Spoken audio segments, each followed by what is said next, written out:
All right, so we're going to take a look at the multimedia capabilities of the Sprint Samsung Instinct. In particular, we're going to look at the music player, the video player, YouTube access on the phone, and then some Sprint extras, Sprint Radio, Sirius Radio, Sprint TV, that kind of thing.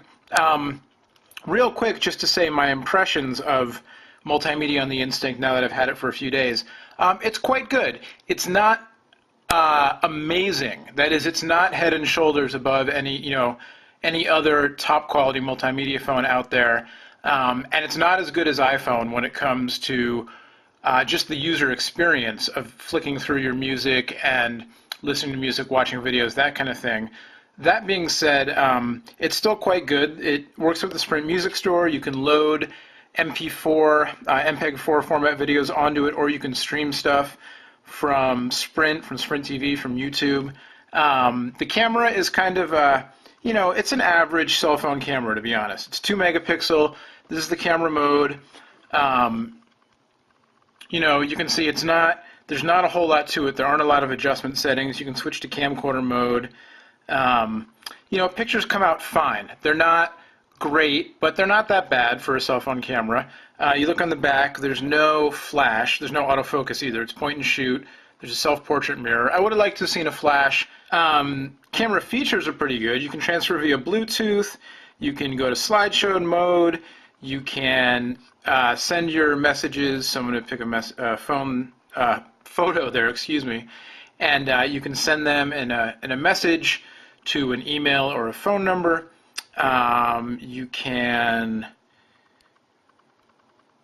We've got one-touch uploading to a bunch of online services. It's configured for MySpace and PhotoBucket right now. It's also got, that's what it's got. These features all work as advertised. The Bluetooth works well. You can transfer files. I found in transferring files in that the transferring music files in was great. Went right to my music folder, showed up in the music player. I transferred a photo in and it seemed to work, but I can't find the picture on here anywhere, so that's kind of weird. You can see here the film strip mode for viewing photos. And this is what I found. You're looking right now at the photos that I'd taken with the camera and saved, and there are about 6 photos and 2 videos, so about 8 files. Scrolling through was fine. You can see I was able to click on a picture, have it come up full screen. You can zoom in and out. You can set it to a picture ID or a background. All work great. Go back to photo mode, to film strip mode. It's responsive. You can flick through. It's kind of reminiscent of the iPhone cover flow mode. A little bit different, same idea, but it looks good. The problem is that then I sideloaded about 100 or so photos from my computer onto the micro SD memory card. When I load those up, the performance decreases dramatically. All that time that there was silence in the video, that's how long it took to load up the photos. But even then, it still has to build the thumbnails. Now this happened basically every time I left the photo application and came back. I don't know if it's because the photos are stored on a memory card and not an internal memory, so it has to read them. I don't know if it's a software issue. I don't know if it's a low-powered processor issue. But whatever it is, when you compare Instinct to iPhone and you're looking at a whole bunch of photos, it's like night and day. I have my iPhone loaded up with about 600 or 700 photos right now, and it takes a second, not even a second, to get them loaded up so I can scroll through. As you can see here, the performance is lagging not only in loading up the database of the thumbnails, but when I click onto a photo, there's a lag. Now I'm trying to scroll, and it's going halfway between photos, and it pauses, or there's a delay in the time between when I actually touch the touchscreen and when it responds. So definitely, this is a glitch that hopefully Samsung and Sprint can work out with a firmware update, because, if you're marketing this phone as a media powerhouse and you're marketing it to take on iPhone, this is the kind of thing that a side-by-side comparison, there's really no contest right now. The iPhone is just much better equipped to deal, with being a digital photo album, which honestly is a really cool feature. And to be fair, Instinct has a really nice display, and the photos look good on it.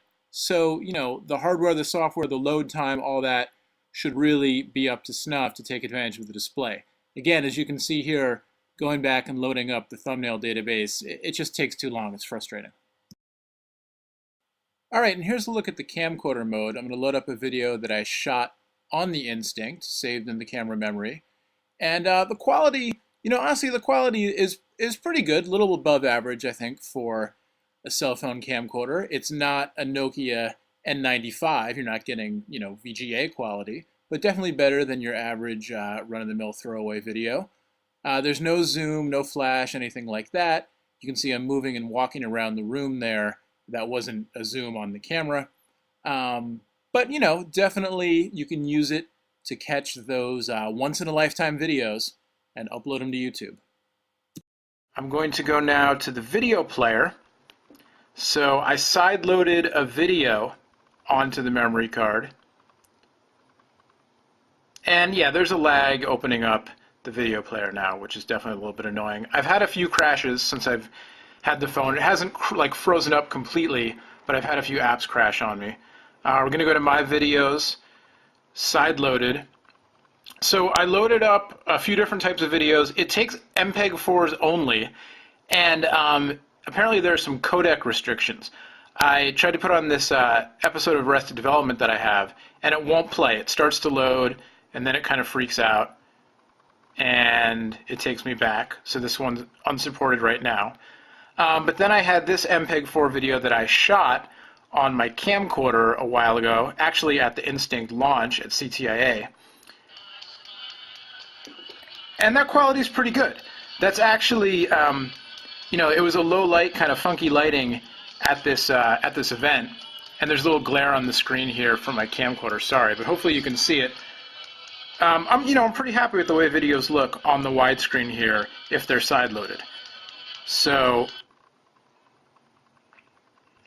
we'll give that a thumbs up for the video playing as long as you have the right codec. You can make playlists. You can look at the videos you've shot on your camcorder as we did before. You can see they're saved in 3G format. And there you go. So we'll look at now Sprint TV. This is one of the areas that Sprint told me that they're fine-tuning still the network, the EVDU Rev-A network. They're hoping to get this a little more up to snuff before launch on June 20th, before the phone gets out to consumers. And I hope so, because the quality is a little bit blocky here. Sprint said they've optimized the TV stream specifically for Instinct. I'm not a huge fan of mobile TV, to be honest, but I have to say the little bit I've seen of AT&T's service on the View, I thought it looked a little bit better than Sprint's does. Okay, now this actually looks a little bit better than it did yesterday. Well, now you can see the blockiness there in that transition. So, mobile TV, it's a new thing. Yeah, you can see the blockiness in the graphics when they fade up. That being said, the service loads relatively quickly, and the interface is pretty nice. It does this split screen thing so you can keep watching while you scroll through your channels. And then we can switch to something else. Takes a couple seconds for it to load up to grab the stream. And this one's taking a little bit longer. So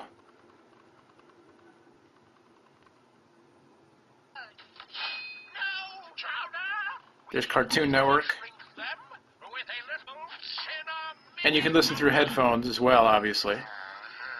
And it was funny, the same thing on the AT&T service when I tried it a few weeks ago. Cartoons look better than people. I think it's just because of the resolution and the streaming and the frame rate, cartoons are just a little better suited. But, again, the Sprint TV performance on the Instinct, honestly, I'd say it's kind of so-so. It works. It's not, amazing. Hopefully it will get better as the network speed gets bumped up and they get everything up to speed here. And you can scroll through your channels and everything. You can check that out on the Sprint website if you want to see what channels they have. Let's hop on over to... let's check out YouTube since we're talking about video.